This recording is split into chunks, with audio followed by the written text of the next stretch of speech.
দোষ নেই কোন। ও কাজ থেকে এসেছিল আর আমি একটু রান্না করতে বলেছি বলে কি যে আমি রান্না করতে পারবো না। প্রতিদিন আমি কেন রান্না করবো? আমি কি এখন উকিলের কাছে গেছি, উকিলের কাছে চলে যাবো। উকিলের কাছে গেছে, ওনার নাকি এখন ডিভোর্স চায়, আমার সাথে আর ঘর করে। আমার কি কোনো দোষ আছে? আমি একটু রান্না করতে বলেছি, কি করতে বলেছি তাই?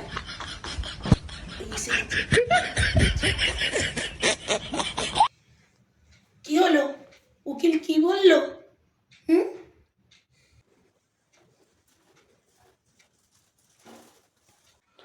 হ্যাঁ, আমি উকিলকে গিয়ে বলেছি, কিন্তু উকিল কি বলছে জানো?